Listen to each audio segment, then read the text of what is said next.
আসসালামু আলাইকুম প্রিয় বন্ধুরা, একেবারে পাহাড়ের ভেতরে একটা বাড়ি পুরে সরকার। এই হচ্ছে সেই ঘর। আপনারা আসেন হুজুর, আপনারা একটু ভিতরে আসেন। এই হচ্ছে সেই ঘর। দেখেন চারপাশেই গহীন পাহাড়, এই পাহাড়ের মাঝখানে এই ঘরটা। আপনি আসেন দেখি একটু এদিকে। আপনার কি বাচ্চাও আছে?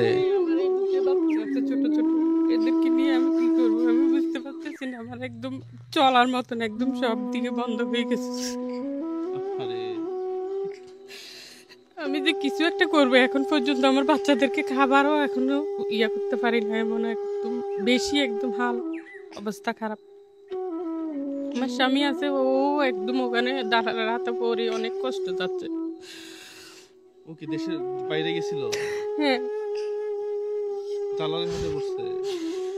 অনেক কষ্ট। গত মাসে কিছু চাকরি হয়েছিল, ওই কর্জের টাকা কর্জ করে গেছে, যে কর্জের টাকা দিতে যাইয়া আসি দেখে এই অবস্থা ঘরে। এটা কেমনে হইলো? এটা উপর আল্লাহ জানে, আমি চোখে দেখিনি, যেটা আমি কিভাবে বলবো। ভিতরে কি হাঁস মুরগি বা ওরকম? হ্যাঁ, হাঁস মুরগি ছিল এই রুমটাতে, এখানে হাঁস মুরগি ছিল, অনেক মুরগি ছিল। তো আমার এখানে ভিডিও আছে, আপনি দেখবেন। এখন বাচ্চা নিয়ে কই উঠছেন? বাচ্চা এখানে আমাদের ওই মাদ্রাসার কিছু মানুষ আছে, ওনারা আমার আশ্রয় দিচ্ছে এখানে, ওই পাশে একটা ঘরে, ওই ঘরে থাকি আপাতত। আচ্ছা, প্রিয় বন্ধুরা, আমরা জালালাবাদ একটা মাদ্রাসার কাজ করতেছিলাম, আপনারা জানেন। হুজুররাই আমাকে নিয়ে আসছে এখানে, যে ভাইয়া দেখেন কিছু করা যায় কিনা। আপনারা যদি কেউ এই ঘরটা করে দিতে চান তাহলে আমাকে একটু নক করিন। এখন আছেন কই বাচ্চাটা নিয়ে? আমি এখানে ওই পাশে একটা আরেকজনের ঘরে আরেকজনের অনুদান বাসায়? দিয়েছে, মানে থাকার জন্য, আপাতত কিছুদিন থাকার জন্য দিছে আর কি। আহারে, ভাড়াটারা ছাড়া এমনি থাকার জন্য তাকে সুযোগ দিছে আর কি। হ্যাঁ, এই বিপদগ্রস্ত হওয়ার কারণে। আচ্ছা আচ্ছা। প্রিয় বন্ধুরা, যদি কেউ একটা ঘর দিতে চান আপনারা একটু দেখেন ঘরের অবস্থাটা। নাই বলে এখানে আর কিছু নাই। হ্যাঁ, যতটুকু সম্পদ ছিল হয়তো লোন টোন করে বিদেশ গেছে উনি, যাওয়ার পরও দালালের হাতে পড়ছে। এরপরে দেখেন এখন একবারে কিচ্ছু নাই। হ্যাঁ, একটা ঘর করতে 1.5 লাখের মতো লাগে। হ্যাঁ, এর বেশি হয়তো লাগবে না। পাহাড় তো আবার ভিতরে, একটু আনতে আবার কস্টিং খরচটা বেশি।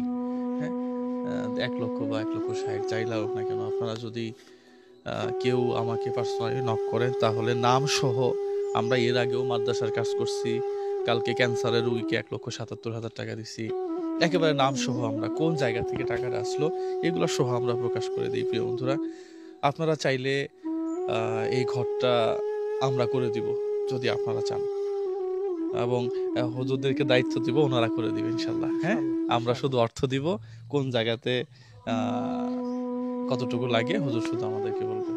হ্যাঁ, ইনশাল্লাহ করা যাবে তো ইনশাল্লাহ। হ্যাঁ, আপনারাও দোয়া করবেন। হ্যাঁ, শুনেন, এদিকে আসেন। আমরা কথা দেই না। হ্যাঁ, অনেক ভিডিও আছে যেগুলাতে কিছু হয় নাই, আবার কিছু ভিডিও আছে যেগুলাতে আমরা অনেক কিছু পাইছি। হ্যাঁ, এটা উপর আলার উপরে। হ্যাঁ, আমি হ্যাঁ, আপনার উপর ভরসা করছি দেখি আমার হাজবেন্ড ওখান থেকে ইয়ে করছে আপনার উপর, মানে শ্রদ্ধা রাখার জন্য আল্লাহর উপর ভরসা, আপনার উসিলা। আমি নিজেও আমার এই বাচ্চাদেরকে নিয়ে বৃষ্টির সময় নিয়ে 4বার গেছি। তারপরে একবার এই ভাইয়ের সাথে দেখা হচ্ছে, ভাই আমাকে একটু বলছে অনেক সিরিয়াল তো, উনি কয়দিকে সামলাবে। আসলে আমাদের কাজও বেশি, যাই হোক তারপরেও আল্লাহর কাছে তারপরে ওই দিন আপনারা। আবার আপনার একটা লোক আসিল লাস্টের দিন, তো ওই লোকটা আমার নাম্বার রাখছে, কয় আমি উনি বলবো আপনি বাইরে সিলেটে গেছিলেন। আপনি আল্লাহর কাছে দোয়া করবেন। হ্যাঁ, প্রাণ খুলে দোয়া করবেন নামাজ পড়ে, যে আল্লাহ যেন কবুল করে আমার এই ঘরটার জন্য। হ্যাঁ, আল্লাহ কবুল না করলে আমরা কথা দিচ্ছি না। হ্যাঁ, যদি হইলে হবে, আর না হইলে আমরা বলে দিব যে হয় নাই। হ্যাঁ, আমরা আশা করি প্রিয় বন্ধুরা, আমরা আশা করি আপনারা আমাদের সাথে থাকবেন। ইনারা মজলুমের দোয়া কাজে লাগে। হ্যাঁ, সবাই ভালো থাকবেন, সুস্থ থাকবেন। এই ভিডিওটা একটু বেশি বেশি শেয়ার করবেন। সালামু আলাইকুম রহমতুল্লাহ। ঠিক আছে।